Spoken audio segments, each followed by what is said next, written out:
Welcome back to a Slice of News, where I cut you off a slice of news. Over the weekend, Donald Trump had Venezuela invaded, their leader captured, and declared himself in charge of the country, including its vast oil reserves.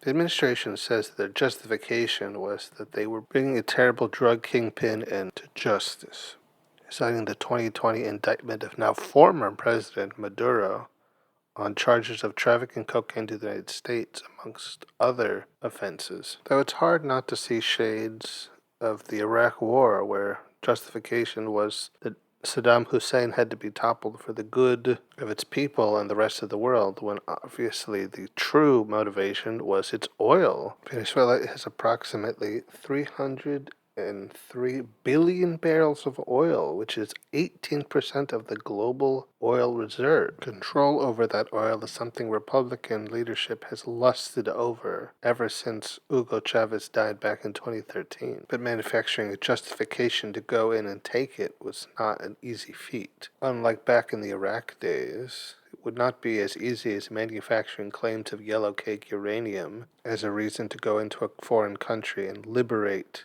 them of their leadership and their oil. So they eventually settled on, oh, he's a drug guy, we gotta take him down and save the country from his insidious drug importations. If that were a viable justification, it would really call into question the president's recent pardoning of former Honduran president Juan Orlando Hernandez for various drug-related crimes very similar to what they are pinning on former President Maduro. But I suppose the difference there is that President Trump liked former President Hernandez, saying, the man I pardoned was, if you could equate it to us, he was treated like the Biden administration treated a man called Trump. This man, who was persecuted very unfairly, he was head of the country. So I guess the key there is to be on the president's good side, and then you don't have your country overthrown and the military come and remove you in the middle of the night. So the administration's claim it was all about drugs falls apart almost immediately. So as a result, they've also gone to say, well, actually, it was also about removing an illegitimate president. Maduro had refused to accept his defeat in the 2024 Venezuelan elections, so that he had to be removed so that, quote, a period of transition and real elections be achieved in Venezuela, and a legitimate system of government could be returned to the country. A president who wouldn't accept the fact that he lost an election. Sounds really familiar. Where have I heard that before? But this explanation, just like the drug kingpin explanation, doesn't really hold a whole lot of water, since it seems they would rather just keep Vice President Delcy Rodriguez in power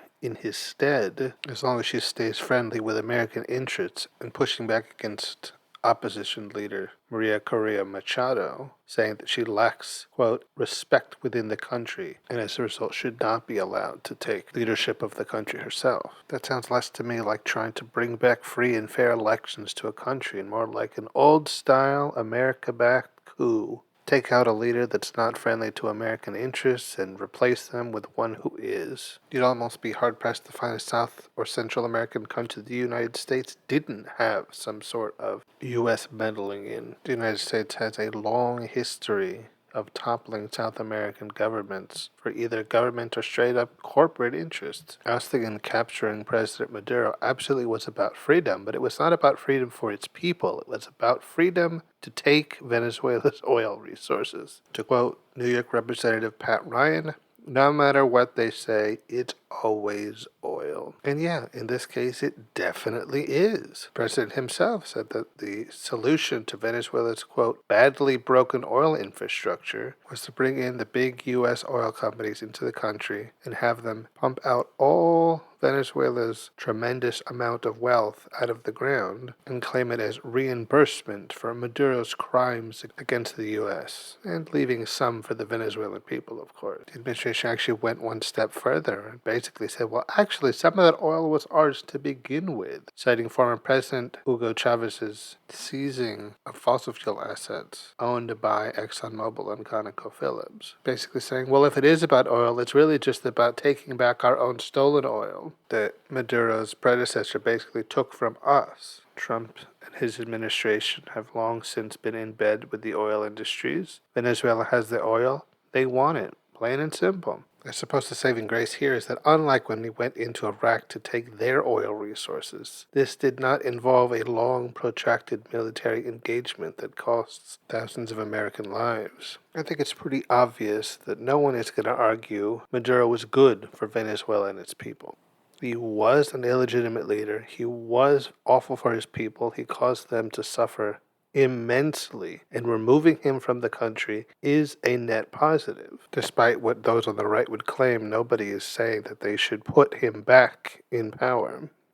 He was a bad man, and he was bad for his people, but that didn't give the U.S. the right to go in and seize him and seize his country. We aren't supposed to be the country that goes in and uses the military to depose leaders that we don't like anymore. We were supposed to have left that back in the 20th century in what we saw as a less enlightened age. The president sidestepped congressional approval and sent the military to kidnap and overthrow another country's leader. That isn't something to be celebrated or to be proud of, even if the leader was a bad guy, as Maduro was. It seems to many, myself included, that this was also largely about getting a win for Donald Trump. This was a good PR and saying, see, look, I am an effective and strong leader because I depose bad leaders out there in the world. But when you look back in history, the presidents who used their presidential power and the military to effect regime change are not the ones who are looked upon all that favorably for having done so. And if President Trump thought he could break that trend, he is in for a disappointing realization.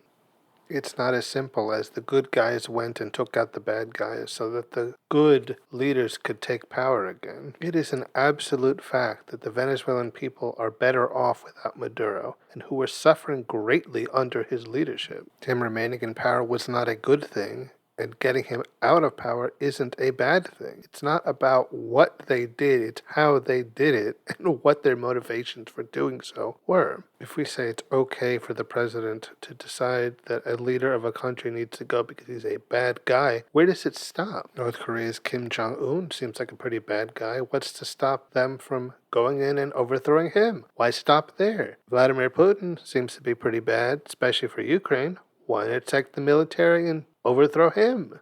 Once you establish that it's okay to overthrow governments without congressional approval, there is theoretically no endpoint. It's a dangerous precedent to set, especially during a time that we have an administration who doesn't think that they should have any limits on what they can or cannot do, trying to spin it that the American people should be glad and celebrating the kidnapping of President Maduro and the overthrowing of his government.